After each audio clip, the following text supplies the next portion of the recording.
So you gonna kill it or what?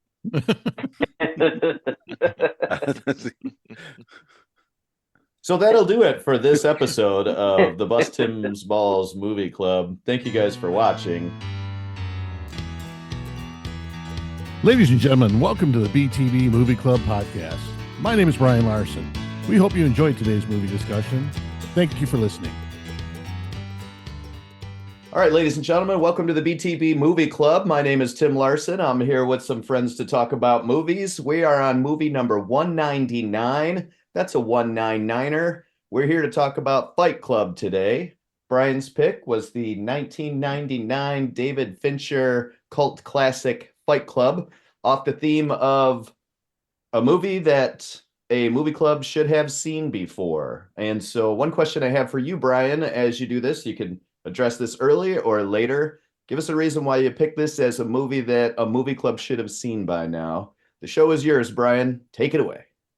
Well, this is well known as I would call it a movie that has a ending you don't see coming.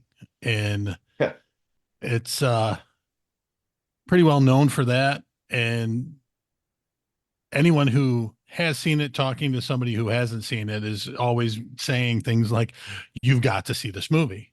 So as a movie club, I felt we should have. And, but the first rule is we can't talk about it. So I don't know how well this is going Right. to go. Yeah. We'll just put some music behind us. And So yeah, Mike wakes up at 3 a.m. from the other side of the world to come to a movie club. We can't talk about the movie. Yeah. Now- All right. Good night, guys. All right. Yeah. See ya. Now, Mike, are you allowed to talk about where you are? Where are you presently? I am currently in Brussels, Belgium. Brussels, which Belgium. All right. holds the European Union Parliament. That's cool. As you said, Tim, I picked Fight Club. David Fincher. He's done Seven, Social Network, and Gone Girl. This what a movie. I've got some stuff to get into later, but for now, we'll go to you guys and let's start with Mike Wilden. Mike, you missed last week, so we'll make you first this week. Okay. I love this movie. I've seen it several times. I don't know, man. It's such a unique movie. It's obviously influenced a lot of movies, ahead of it. I don't think it's the first one to probably do the whole, like, the kind of schizophrenia, like, oh, it turns out that we're all, we're the same person kind of thing. Oh, spoiler alert. Can we talk about that? But it's, there are so many, like, even anybody seen the show Mr. Robot by any chance with Rami Malek? Yeah, that's basically like Fight Club with computer nerds. And that's exactly what, how people would say it too. Isn't the writer of the Fight Club book the writer of Mr. There's a connection there between either a producer or a really? writer. Yeah. Because Interesting. as soon as I started watching Mr. Robot, I was like, this is gotta be linked. And then I looked it up and there's a hard connection between the two. Oh, that's Like, really cool. I had yep. no idea. That's awesome. Well, you can see the influence, but you can see the influence in so many other things too. The style is obviously very unique, there's a lot of fourth wall breaking, but only kind of, I mean, like, the whole thing, I don't know. It's really hard to describe. Obviously, unreliable narrator.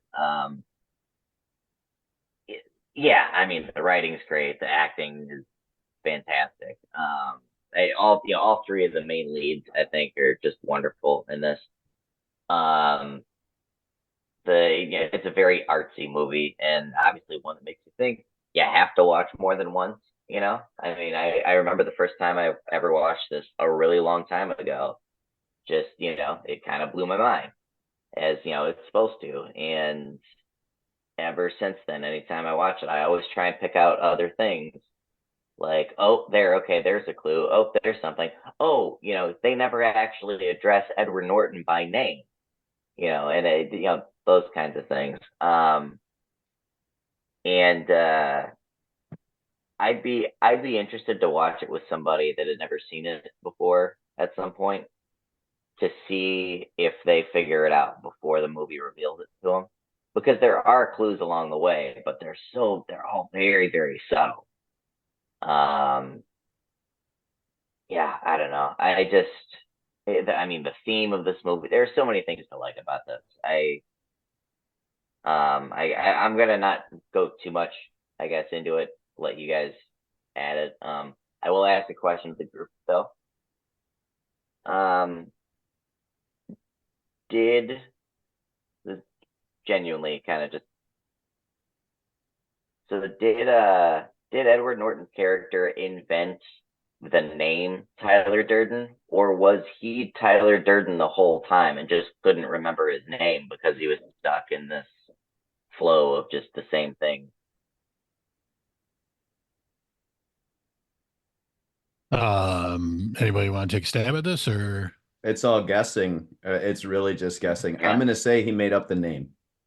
I like all the different debates, and of all of them, I kind of like that one the best. That he is Tyler Durden.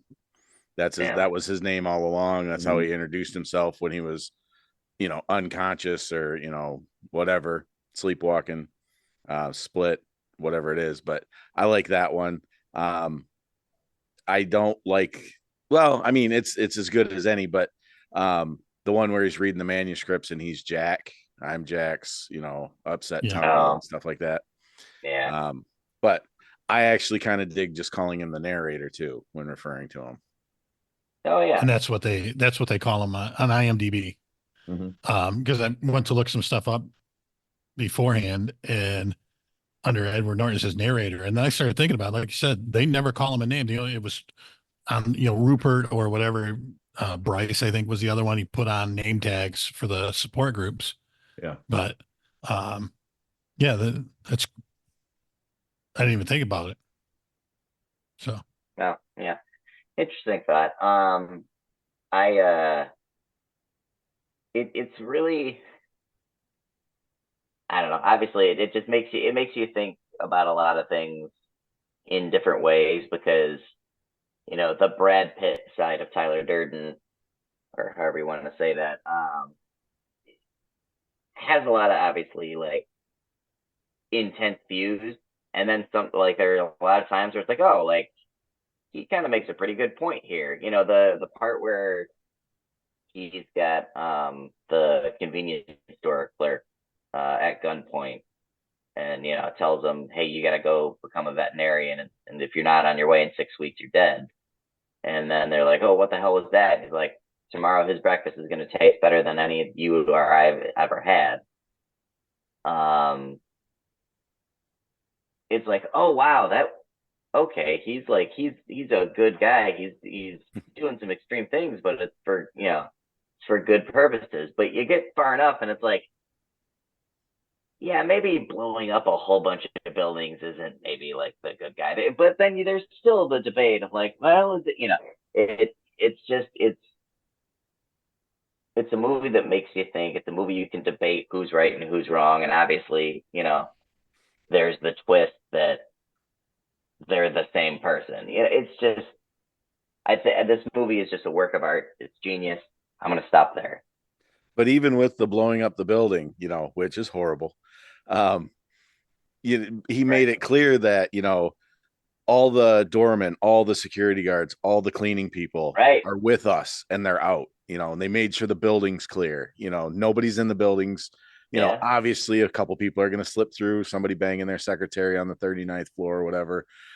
But, you got to break some eggs. His name was Robert Paulson. Right. Yeah. Well, no, that wouldn't have been one of them. That would have been a stockbroker or something like that, or somebody who's, calling somebody and harassing them about their overdue credit card. Not the kind of people that they'd want to hang out with. Yeah.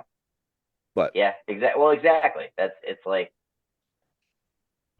yeah, the whole concept of right and wrong is so it's everything gets twisted in this movie, and in the best way. So, Mike, question for you. You have to pick a fictional person to get into a fight with. Who would you pick? Oh, I love it. A fictional person, you said. Yeah. Hmm. Well, I don't feel this way so much anymore, but when I was a lot younger, I compared myself to Eric Foreman from that '70s show. Okay. So you want to take on Foreman? I feel that on Oh, we're losing Mike a little Is that bit. me or you Yeah. guys? a lot of No, it's mine. Yeah, it's Mike. yeah, Europe's a long ways away. Still, We can hear you, but you're We frozen. can kind of hear you, but you're frozen. can Yeah. you hear me Yeah. now? Yeah, Yes. your voice is good. You got a pretty Foreman, I funny look guess. on your face. Oh, there you you're go. back. You're back. Yeah, we'll say Eric Foreman. Otherwise, um,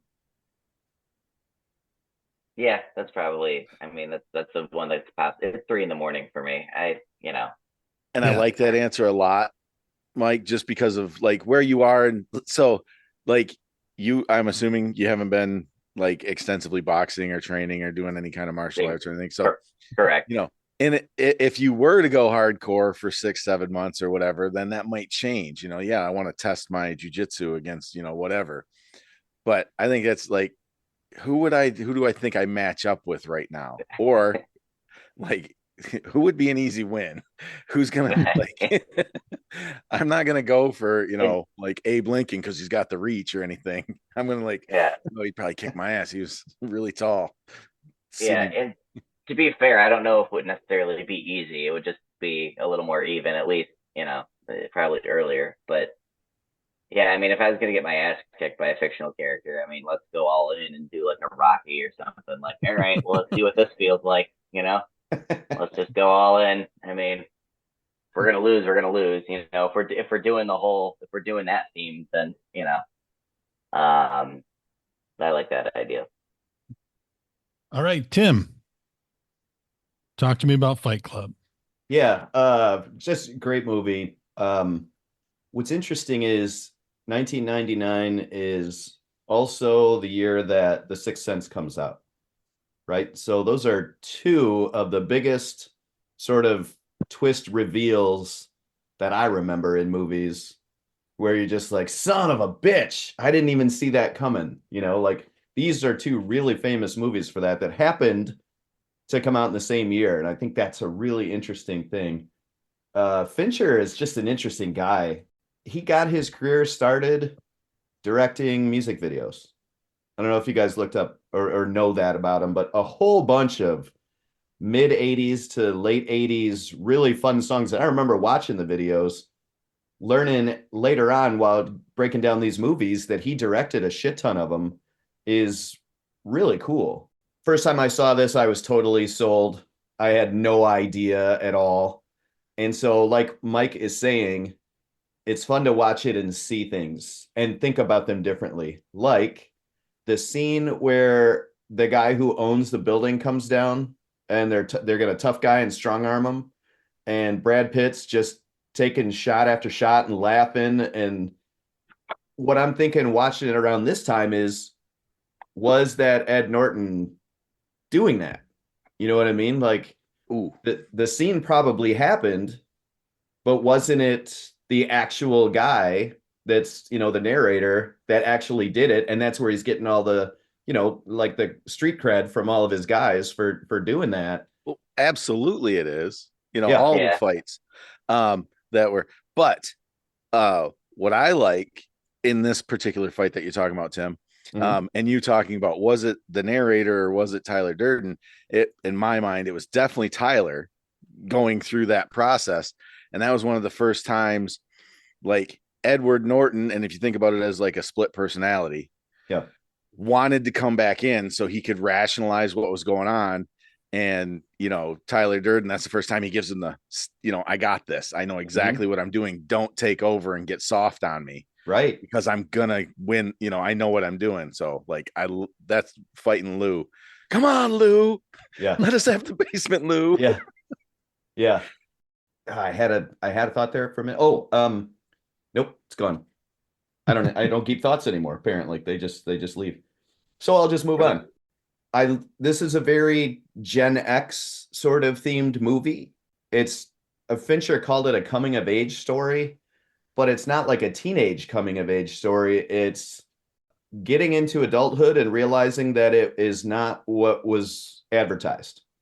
Like, oh, here I am in the job I was told I was supposed to get since I was a kid, and this world sucks. It's the promise isn't there, and I fucking hate this, and I hate everything about it. And I love the setup where he's buying all this shit from IKEA, and like, my life is valued by the cool things that I have. I think even when you watch this the first time, you realize he blew up his own apartment. Like, you don't have to watch the rest of the movie and find the plot twist to figure out that it was him. Like, that's one thing where you never really think Brad Pitt's character did that, the other side of the split personality. I always just assumed the narrator did it just because he's fucking tired of everything. And I never really thought, as I was watching it the first time anyways, that it was him as he was, on the other side of the split personality. So Tyler doing it. So I'm going to keep referring to them as the narrator and Tyler as if they're two characters, just so anything I say has a chance at making sense. But all this like rage against, like, I wrote it down as a predestined life plan, I think is a cool theme of this movie. Like, I've been told my whole life, go to college, get the job, and then you've arrived and life is beautiful. And that's just not how it works out. And so, or anyways, in this particular story. So I don't know. I just think that's really cool. I did write down Jack with a question mark because, like you were saying, Brian, like I've just kept referring to him as the narrator because that's what I saw on the cast. And because I saw that before I watched the movie, I never really questioned it. I was like, yeah, nobody is calling him anything. But he kept saying stuff about Jack. And I was like, is this guy's name Jack? Because he's like, I'm Jack's this, I'm Jack's that. And I never really put that together. So if you guys understand that, feel free to help out with that. He was reading those journals that were in the house. Mm-hmm. And in the journal, Jack was the one who wrote them. Okay. And Jack was writing in the journal about his kidney or whatever. So he just started using that. But now that goes to the same question. Right. Was he the one who originally wrote the journals and doesn't realize he wrote them? Right. Does he have another persona, or is his name Jack, like you said? Right. And that could also just be like a pseudonym. Like Jack could just be a person. Like, I am Jim's this, I'm Jim's that. Like, he could have just made up a name for the sake of the journal. It's like, yeah, he's more focused on the organ or on the the body parts, and it's a creative way of mentioning it. Yep. I will say, for me, it does get a little weird when it goes from Fight Club to Project Mayhem. You don't get much of a reason why the jump happens. Like, watching through the movie, you do get it. This guy he's really, really uncomfortable with his life, and he's taking it out on a feeling of like having been lied to or whatever. But just as you're watching the plot unfold, for me, it's just like, oh, so we went from fighting to blowing buildings up. Easy transition to make as a cult, I guess. What else? I wrote, I copied this down. This is just fantastic. They announced that Pitt and Norton had been cast in 1998, and the actors prepared by taking lessons in boxing, taekwondo, grappling, and soap making. I think that's fucking hilarious.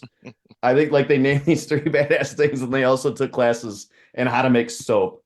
And I think that's fucking fantastic. Great pick, Brian. Really fun to revisit this one. And like Wilden said, knowing what's going on, rewatching it makes you look for clues and think about things the second time around that you couldn't possibly have thought of the first time. And this is rewatchable many times to keep doing that. And Fincher is quite the artist about that. And let's give him credit for, I mean, the guy wrote a great story. I think they went through several iterations of screenplays. Like, as far as I was reading, there's at least 9 different screenplays they went through to get this right. taking certain scenes out of the book for length, but also just to sort of make it more sense, have it make more sense. And even the author said when he saw it, he was like, I love what they did with this. And which isn't always the case with authors. You know, they're like, hey, they took some big scenes out of here, but it makes more sense now. And so that's a couple of artists working well together. You know what I mean? Like they all put stuff into this project and made it better and better, including a couple of fantastic actors. And let's shout out Helena Bonham Carter. Yeah. Great job in this role. That's not her. Well, it's close to her normal role, but it's not her normal role. And I mean, for God's sake, put tits on a meatloaf and you got yourself a party. I'll close with that. Well, Tim, if you had to fight any musician, who would you fight? That's really tough in between Michael Jackson and Prince. I think I feel like I'd have a chance with one of those two guys. I'm gonna go They're both Prince. dead, so you got a good chance. That's a good point. You know, in their prime and my prime, I'm thinking Prince because he would be wearing 5-inch heels and he couldn't possibly move that fast in the heels. So I'm gonna take Prince. Charlie Murphy might disagree with you from what I've heard his stories about Prince on Dave Chappelle. Yeah. So Brian, I'm gonna change it. You said fictional character. Or can we go fantasy with that? Sure. The hell, this guy would talk like 10 minutes ago. What is he doing? Yeah. I'm gonna change my answer to Goldar from the Power Ranger Stooge. Goldar, okay. Yeah. My original, when I wrote the question down, I put Power Ranger. It's like, no, you wouldn't want to fight the Power Rangers, but way to find Goldar. I like it. Brian, I got to tell you, I'm kind of upset that you switched it. I mean, I like what you're doing there, but I had a fictional character ready to go. I was going to go Eeyore from Winnie the Pooh, Blood and Honey, because he seemed kind of stupid and slow. And we should be bringing up that movie as often as we possibly can through these discussions. But gotcha. I think I can beat Prince quicker than Eeyore. Okay. Dan, what do you got on Fight Club? All right, yeah. I really like this movie. All the acting was excellent, you know, and I'm not a big Brad Pitt fan. So I think this is the best movie that I've, you know, ever seen him in. I like, you know, like Moneyball, like in Moneyball also, but Ocean's 11? 7? Yeah, I don't know. I wasn't a big fan of those movies. Hollywood. Mr. and Mrs. Smith. Good Lord, Dan. You're throwing out a big matzo ball there for us to chew on. Yeah, I liked him in Once Upon a Time in Hollywood. You know, Mr. and Mrs. Smith, Oh, what's the one where he plays Death? That's a good one. Meet Joe Black. Meet Joe Black. I really like that one. Funniest line in the movie, I think, I haven't been fucked like that since grade school. Yeah. And I thought it was hilarious when you know, Edward Norton's character opens the door on Brad Pitt when they're having sex and Brad Pitt has a rubber glove on. I got a big laugh from me. But I wrote down some life lessons about this movie. Oh, here we go. Here we go. Materialism won't make you happy. Okay. You know, it's one of the famous quotes in this movie. The things you own end up owning you. Is what, as evidenced by the giant pieces of furniture littered around your apartment behind you. That's right. That's right. I just keep everything, you know, so you guys can't see anything. Oh, okay. Yeah, you know, you don't want to be drowning in a sea of stuff, you know, and you gotta. But that's just me. That isn't the way most people think. You kind of society has a lot of expectations, like Tim was talking about this earlier. I think it was you. There's a lot of expectations. You know, you gotta go to school, you gotta get married, you gotta get this job, you know, you gotta buy a house. So you know, I think this movie kind of smashes all those societal expectations. What else? Are you saying these because they conveniently justify your lifestyle, Dan? Is that what's going on here? This is just from the movie. Oh, I'm sorry. I'm sorry. I was looking too This far into doesn't that. have anything to do with me. Okay. All right. Another life lesson from this movie: question the status quo. That's one of the big things. Like he hates his 9 to 5 job. So that's I think one of the main reasons that he is an insomniac and has all these problems. That was a big theme in the late 90s, right? What was that other movie? Winona Ryder and Ethan Hawke. He's a musician and she's making films. It was another big cult movie. Was it And literally called Insomniac? I know there is a movie called Insomniac. no, I'm coming up with the replacements, which isn't right because that's that football movie, but it's something like that. But that was a big theme for that movie also. It's just like, screw the expectations and we're happier when we go against the grain. Where's Matt Smith when you need him? Say another life thing, Dan, and I'll get back to you. All right. Another life lesson was embrace your dark side. His alter ego, so to speak, is Tyler, or if you believe that really is him, I don't know. But he's got the leather jacket on, and it's kind of his.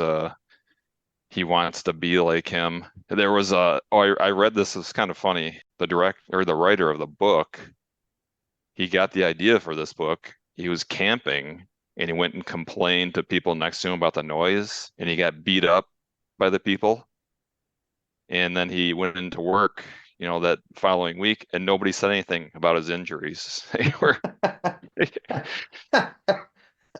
Wow. I thought that That's was pretty rough. pretty hilarious. Yeah. Nobody wanted to get to know him, like, on a personal level like that.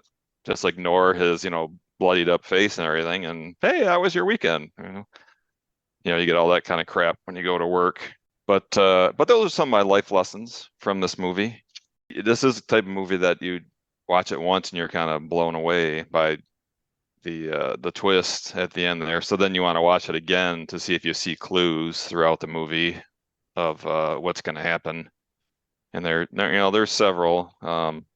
Helena Bonham Carter, she like walks out in traffic without looking at cars, and all the cars go roaring by her, honking their horns, and she's standing in the middle of the road. So kind of there's little clues like that throughout the movie that things may not be as they seem. One more life lesson here. I forgot about this one. Let me get back to this one. Your life, you had illusion of control. I wrote down. Life throws you a bunch of curveballs. So, it's okay that you don't have everything figured out. Everybody wants to think that they have everything figured out, but you really don't. Deep dive from Dan Sears here. Yep. That movie was Reality Bites, by the way, and that was in '94.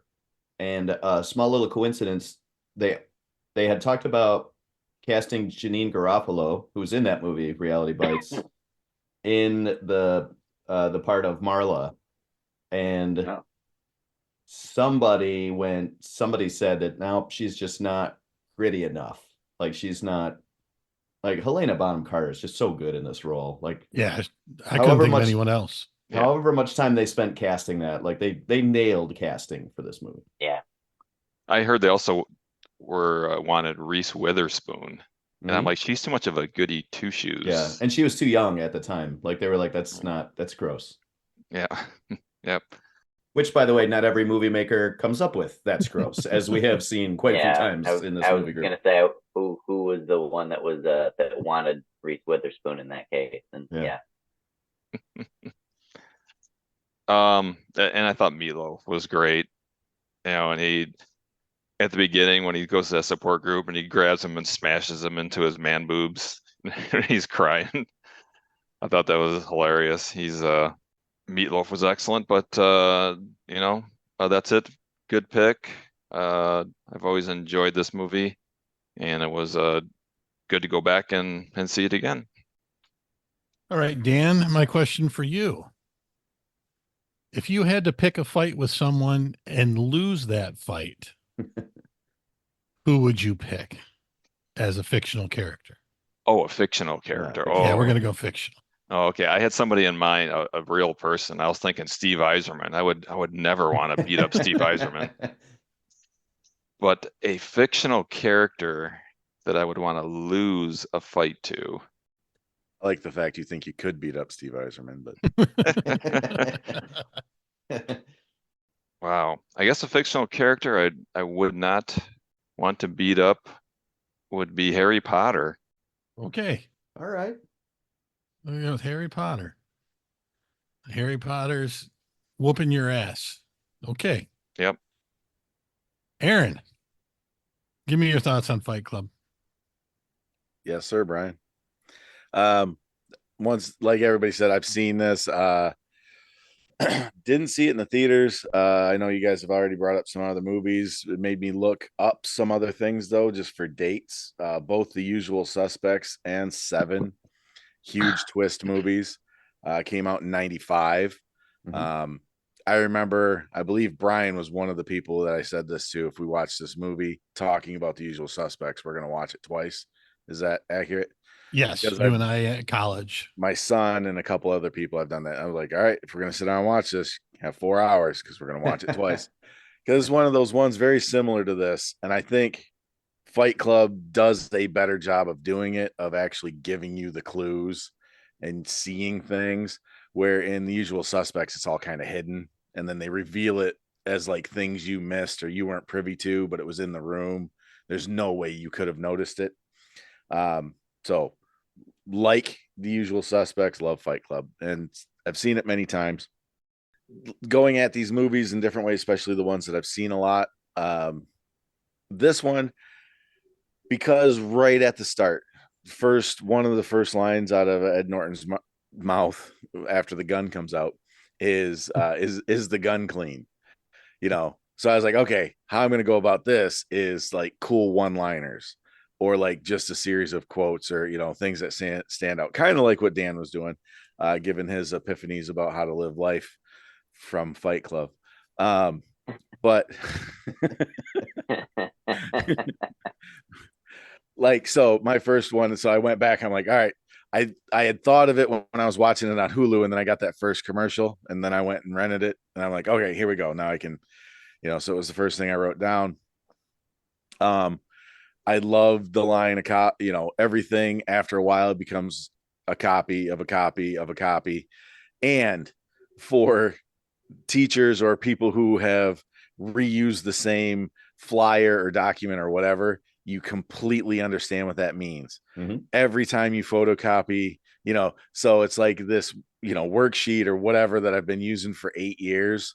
And I don't have a master, so I just keep saving a copy for next year. And this week I was telling the kids, okay, so this is supposed to be a picture of 2 popsicle sticks crossed. What that represents is 2 lines and the point where they cross, but you can't even tell what it is at all. I'm like, it's terrible. Or there's like 5 different pictures where the staple was in the top corner. There's 3 different staple marks because you've done it so many times. And you can see where one corner was ripped off because that edge shows up.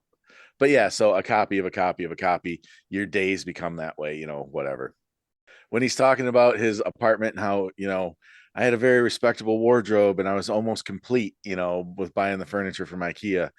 I had the fridge filled with the hot chili jelly from the honest, simple indigenous people of who knows where, or from wherever.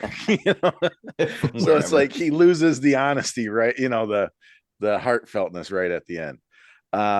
Step forward through the back door. I just think that's a cool line. Just psycho babble bullshit. Close your eyes and breathe deep and step forward through the back door of your mind. It's like, what are you talking about? But it works. This is your life and it's ending 1 minute at a time. Single serving friends. I love that line. Your whole life becomes single servings. It always reminds me of, Brian, you remember this movie with, maybe you others will too, but I think Brian and I have talked about this movie before. Michael J. Fox, and he wants to build a hotel. Not Secret of My Success. Millions. No. He's got the glass picture of the skyline. And he puts it and he shows the girlfriend where he wants to build it. And anyway, great movie. But he orders Chinese food every day. and every day he like duck sauce, soy sauce, red sauce, and he keeps them in the bowls. I don't know why I always picture that as like when he's talking about single serving friends, and it always back to that copy of a copy of a copy. There was a comment where the future's going to be, everything's going to be branded, blah blah blah, and at one point they say they're going with the world, the universe, and they call it the Microsoft Galaxy. And I'm like, they were so close because it's the Samsung Galaxy. The Galaxy is branded, it's just not Microsoft. It runs its operating system, but so I just thought that was cool that they said that in 1999. I wonder what this had to do with the homemade soap trend. In 99, you got so many people like buying homemade soaps or fancy soaps and stuff like that. It's Aaron, it's For Love or Money is the name of that movie. Okay. It's Wow, I never would have come up with that. I wasn't even in the ballpark. Really like that movie too. When Tyler Durden asked the narrator, how's that working out for you? Being clever, I mean, that's great. Yeah. He's trying to be a smart ass on the plane or whatever. And then drops in a Lorena Bobbitt reference, which had to be fairly topical at the time. Like that must have happened kind of recent to be in the movie, or maybe it's older than I think. Hit Me As Hard As You Can. That's at that point, it's the 36:28 minute of the movie, 36.28, 36 minutes, 28 seconds of the movie. It goes from Ed Norton narrating to Ed Norton talking to the audience. And because during that 5 or 10 minutes, he's describing Tyler Durden to us, but he like turns to the camera and he's talking to the audience rather than just narrating the story. I think that's just a cool little thing that, is a great production choice, director choice, right. Whatever. I really like that. Where Tyler explains that he's been in the house for a year, which happens to be when the narrator's talking about he was being a tourist and he was actually feeling better about himself and sleeping well. He had been going to the help. What do you call those? Yeah. Support groups. The support group. Support groups. Thank you. He had been going to the support groups for about a year, and that just happens to be the year that Tyler was living in the house on Paper Street. Good point. And it could be the year that he's also writing the Jack's Angry Colon or stuff like that. Mm-hmm. So yeah, there could be multiple personalities in there, even though we never see Jack other than in the books or the journals. I have no basis to call it on. Maybe you guys noticed their golf swings were terrible, right? I mean, they were terrible. Like, Well, I can't even believe they were hitting the balls. So the story goes they were actually drunk. Okay. And when they shot the scene, they did it. Yeah, they did the scene drunk and were literally hitting one of the catering vans with the golf balls. So that's great. Because did either of you guys or any of you guys that golf pick up, like, were you like, oh Jesus, I don't know, or even care, Right. I was trying to identify with you guys. Well, trying thanks, to reach buddy. out. That scene just is what it is. Lorena Bobbitt was 1993, by the way. Okay, so With Matt not being here, I feel Jesus, I feel know, like I got to research stuff. The Matrix. Close the he's not Google here. window. Settle Somebody's down. got to do it. See, I can't, or else my computers will crash. my computer will crash. My two screens. I don't know why I wrote down tub. Sounds familiar. I think it was when he was in the tub and they were having a conversation. I should have wrote more of a note about what sounded familiar and to who. Well, let me jump in there because I did read this today that in the book there was a little more a lean towards a homosexual feel between the narrator and Tyler. There was a little more like you can tell he looked up to the guy, right? Like he looked up to Brad Pitt's character And there was a little bit of that. And the gun in his mouth was supposed to be kind of a metaphor for that.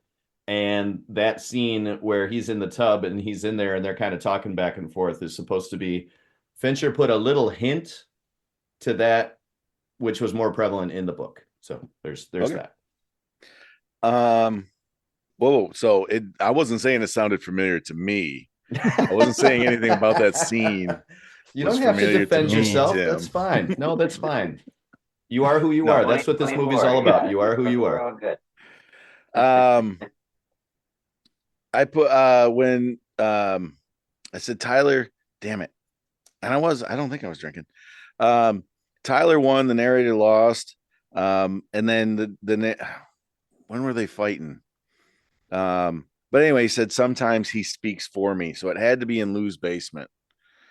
When he was trying to probably corral the rest of the guys. And maybe the first time he gave them homework assignments. Wish I would have wrote more. It was the narrator was getting worked on in the hospital, and he said, there you go. Sometimes he speaks for me, and then Tyler said, he fell down the stairs. And then like, he I says, I fell down the stairs. There you go. That's right. Yep. Good. Thank you, Brian. That other scene you just brought up is important too, Aaron, though. When Joe comes down there and he beats the shit out of him, and then he's Lou. laughing and he's like, "Hey, Joe, Lou. Sorry, Lou. Thank you. I was thinking Don It's Shimizi. Lou's place. I was thinking Don Shimizi for a second there. That's an inside Lou's joke place. there. I'm fucking Lou. You don't know where I've been, Lou. But that's the day that he hands out the first assignments. It's immediately after that when everybody kind of picks him up, and all of a sudden he's just got envelopes and he's like, "I have assignments for you guys," and that's when he says, "Go get in a fight and lose." Right. It doesn't feel like the same scene, but it is. Well, yeah, because he gets his ass kicked real bad when you're saying it, because they set him down and he actually grabs his pant leg to lift it up over because he can't move his leg because he was, hitting the back or, in the leg, wherever. He's got like dead leg going on. But to me, to your point that you made earlier, I think that's the start of Project Mayhem. That's when he starts gaining control and he's like, he sees it as this thing in a group of guys that I'm trying to save, from mediocrity or life or, the routine. And he's like, I could make this something bigger. It's the first steps. So I think there are steps to Project Mayhem. I don't think he just wakes up and they're blowing up a building or, sabotaging a piece of corporate art and destroying a chain coffee house at the same time. Right. Oh, yeah. And also, I like Tyler slash himself blows up the apartment. He's making soap the whole time. He pours the chemical burn stuff out. Like, there are a lot of hints throughout it. That like, oh, there's more sinister quote unquote things, or at least bigger things in play here. Right. I like the term sport fucking. Only after we've lost everything are we truly free. That's a cool line. I think that goes along with what Dan was saying. A weird thing that stuck out was when the narrator was talking about shooting something up, and he talked about the Armalite AR-10. So I had to look that up because we hear all about AR-15s. Well, the AR-10 was the predecessor, bigger round, slower repetition, couldn't shoot as fast, but I'm like, oh shit. Only if they knew, working jobs we hate to buy shit that we, don't want to impress people we don't like, great line from the movie. We're the middle children of history. We've got no great war. We've got no great depression. For some reason, when I'm pretty sure, no, I don't think it was when he was beating the shit out of Jared Leto behind me. But the line, one of the first times that I think the 9th time watching it, it's in your face, where he said, for some reason, I thought of my first fight with, Tyler, I noticed that for the first time. And it was when I know exactly when it was. It was when he was kicking the shit out of himself in his boss's office. Yeah. And he says, for some reason, I thought of my first fight with Tyler. Oh, because you were doing the same That's shit right. to Yeah. yourself. That's right. Yeah. You know, but so they're that like at that point, your second time through, you're like, oh, that's where they told us. I should have known from right there. First time through, there's no way you're gonna pick that up. But like it's one of those things. So Aaron, I have a thought about that. As I'm trying to poke holes in this story, you know, which is what sometimes I do. So go back to the scene where the guy wearing the suit in the parking lot goes, "Can I be next?" Right? You know, that's well, how did that happen? Because that literally would have been Ed Norton beating the shit out of himself in a parking lot. A group of guys coming out to go, the fuck is this guy doing? And then all of a sudden there is I would like to fight somebody next. Like it doesn't actually make sense if you go to there's no Tyler to be fighting against the narrator. So there could be. Go ahead, Mike. Go ahead, Mike. Go ahead, Mike. I was just gonna say that easily could have been like a thing he twisted in his mind where like maybe the guy was actually saying like, hey, do you want to like just fight another person and make it a little easier on yourself kind of thing? Could be. All right. I like that. That's a good take. Right. Aaron, what were you gonna say? If you're looking for a fight, I'll be next, you know. Yeah, okay. I like that take as well. You're fighting yourself, you know. So that's kind of the same thing. Which don't know if it's total coincidence, but the back double doors to Lou's bar that they come out of, I think I'm assuming they're at Lou's the first time they go and have their drinks and just, you know, just ask me to stay the night. That's what you want, you know. Seems like when they come outside and have that first fight, the window shapes on the doors are octagons. So I don't know if UFC is a thing or whatever, but if you Google the movie, that image of those two standing outside that back door is one of the first things that come up. And I'm like, and it's clearly an octagon. It could have just been that's the doors that were on the bar that they chose for the location.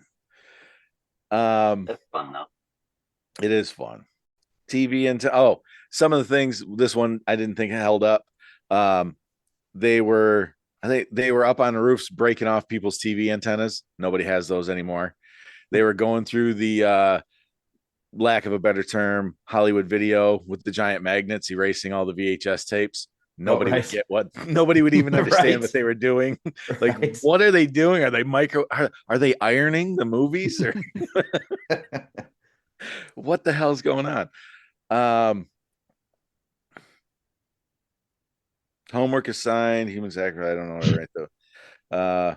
When he runs away, run, Forrest, run. His breakfast will taste better than any meal we've ever had. And which is like, to me, it's the same thing. It's like, oh my God, Tyler's a liberator. He's not a psychopath. And then when the narrator's trying to track him down because he's disappeared and he doesn't even see it, but when he shuts the bedroom door behind him and there's the whole bedroom door is covered with licenses of people he's done that to, you know, like he's liberated all those people, got them on a different path from working at gas stations and shit. So it's like a savior. Indeed. I'm real close to I thought that those were like the licenses of all of his cult members. No, it said at the top, it said human sacrifices. I thought. Oh, I didn't. I've never noticed that. I always thought it was just like, you know, whatever the kid's name was. I don't want to come up with a stereotypical Asian name. I like your idea better. I think he's done that to all those people. You know, that's my he's put those people. He's put the fear of God into getting those people to do what they really want, not what they have to do. You know. And just came up with this now because you said human sacrifices.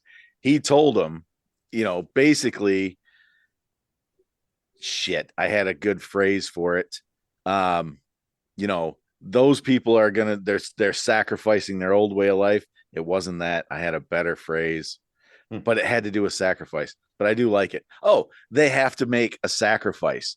So yeah, they're not going to work at the gas station and it might be really tough to pay their rent next month, but they're going to be in college or they're going to, so they're going to sacrifice in order to get to where they need to be. Maybe. I Like like I said, that. I'm Yeah. putting it together right now. Yeah. And there's rum getting in the way. Aaron, to help you out here, the first use of the octagon for UFC was 1993. And I can't wait for Matt to get back. This is exhausting. So totally could have been on purpose, is what you're saying, Tim. Yes.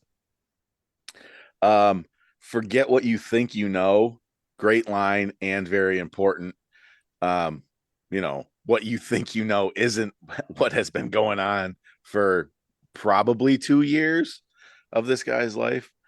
Tyler went away, Tyler gone. When he's having his fight with Marla, it's Marla, right? Not Marla. Yep. The whole, his name is Robert Paulson, just sycophantic psycho followers at that point. They'll do whatever he says. They're, he's not really making their lives better. He's kind of just using them. I love how Marla keeps telling him, you're a psycho. You're crazy. Like he says, Tyler's not here. He's gone. He's fucking Tyler. Right. Yeah. And as far as she knows, and she's just pointing it out to all of us because we haven't had the big reveal yet. And it's done She's really, like, really I'm looking at Tyler, you asshole. Yeah. You fucking piece of shit. Yeah. So you're just saying, fuck me, is what you're saying. Okay, I'll go away, you asshole. And it's not how it appears that he intends it, as he's saying.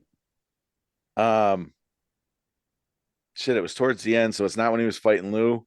But I wrote down, I still can't think of anything. Oh shit, it's a callback to the start of the movie. Something about, I think it's the scene when he's sitting in the chair. And it's about the gun, and should have wrote more down. But there's a line where I wish there was something clever I could have said about blah blah blah. And then when you're back to that scene, he says, I still can't think of anything. So it's like, it started with the first part of that thought. We watched the whole movie, and then it comes back to the end of that thought, which, it's really good. Blew the side of his cheek off, didn't hit anything vital, and he's, I'm fine. Really, I'm fine. Just go, guys. It's just great. And then the last thing I wrote down. And he tells the guy right before he goes, sorry, there's massive delay there. The guy, like right before the last guy leaves, before they blow up all the buildings, he does look at him. He just goes, "Get some gauze." Yeah, some gauze. I was hoping it was a different song, but in the credits, one of the songs is called "The Girl from Ypsilanti." So went to school at Eastern Ypsilanti. And it's more of like the elevator music is "The Girl from Ypsilanti." Oh no. So I thought it was going to be the cool song that they were, I think, using for the credits. I'm like, oh, but cool that it was in there, and I could still read. But did you learn about the score? Like who did the score? Not at all. And who did the music? Nah, I could care less about music. Sometimes you do. Sometimes you come up with that stuff. I'm just teasing you, Tim. Fincher he didn't want to have like popular music in there at all. And so he went to Radiohead because Radiohead had just had OK Computer out. And he was like, this stuff's weird and fresh and I love it. Do you guys want to do the score for this? And the lead singer was like, we've been promoting this tour all year. I'm exhausted. I got nothing for you. I'm not writing an album for your movie. And so we got these two guys. I want to say they're called the Dust Brothers. That's probably not right. That is right. Yep. Is that right? Dust Brothers. Yep. And they did all of this by programming it. So it's like loops and digital music, all of the score and all of the stuff in there. And they took his cue, make weird music that doesn't sound like anything else. That's what I want for my movie. And they did this. And I think it fits in there really nicely. And then the very last one is a song from the Pixies. There's one in there that's an actual popular song, but everything else they just made up. So the song you're talking about, they just fucking made it up. Okay, wait. So, and this might be the Pixies song. So it's the I don't even want to hum it or whatever. It's the high pitched. It sounds like it's probably on an organ or some type of synthesizer, but it's when the buildings are falling down. The doo I doo think doo so. doo. So I think is so. that the Pixies song? Is that the actual I'm not song? 100% sure, but I think so. I Okay. know it's at the end of the movie. Okay. Yep. And I mean that music is great.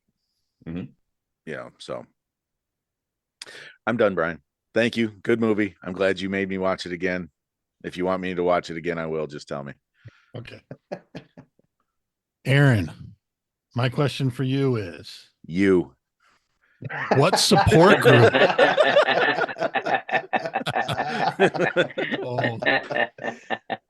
Oh. In 10 minutes. What support group would you go to? Hey. That's a sad answer, isn't I didn't it? even pause. Yeah. You could have made something up. You could, Teachers Anonymous, something. No, okay. Yeah. No, I'm sticking with it. Okay. Final answer. There's some great lines. Another thing about this movie is just the dark humor. I mean, I don't know if there are many movies that do dark humor as well as this movie does. And even towards the beginning when they're like trading support groups and just the way they're saying, it's like, no, I want bowel cancer. Like, it's Yeah. just, You don't get the whole brain. You yeah, get the parasites or you get cancer. You don't get the whole brain. yeah. Testicular cancer, that's obvious. Yeah, they Did don't you like how I guys- smoke in there anyway. Did you notice that they clipped a picture of Tyler Durden into the movie? Like when he puts the picture of a cock in the kids' movies, there was a couple of cells of Tyler Durden. Yeah, at Well, different Brad points, Pitt. like standing against the wall, in the Yeah. background. Um, And then at the end, you did notice the big cock that was clipped in, right? That wasn't They just make that one a lot more obvious. yeah. Mike saw it. That one, you're supposed to see that one. That one. You're supposed to. The hitting of the ear, that was actually the director told the narrator to do that, Edward Norton. Brad Pitt didn't know that was coming. And That's great. I don't know if you guys noticed this or not. So you got to start a fight and lose the fight. And the guys are out there. The guy with the hose who sprays the priest. Oh, that's so good. Yeah. And that's great. Yeah. The next time they're fighting, the priest is in there. Mm-hmm. Oh, is he just really? the priest ends up joining the fight club. Oh, that's great.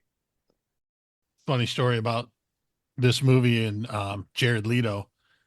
I don't even know how many years it was after this movie came out, but his band 30 Seconds of Mars did Closer to the Edge, and I go by Aaron's house. He's like, you got to watch this music video for a second. So I'm watching it, and he's like, who's that lead singer? It's like, that's a guy from Fight Club who was beautiful that Ed Norton destroyed his face. I was like, God damn it. So it's kind of funny. I didn't recognize him.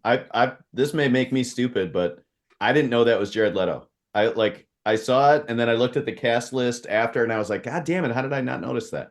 I knew it was him, and I saw his name in the opening credits, and I remember like, oh yeah, Jared Leto's in this. But I'm in the same boat. If I didn't already know it was him, I wouldn't know. Yeah. So yeah, I'm glad everybody enjoyed it. Too bad Matt and Hilty weren't here. I would have enjoyed hearing them. I actually had a question about Matt if he would fight Jesus, but we should make Matt and Hilty fight. That'd be an interesting fight to watch. That's what has to happen. Yeah. So glad you guys enjoyed it, and that's really all I have. Wilden had said that this influenced other movies when he went first, and one that I thought of was Old School. You know how at the end of this movie everybody's nodding at the narrator and going, hey, nothing you order here everything's free.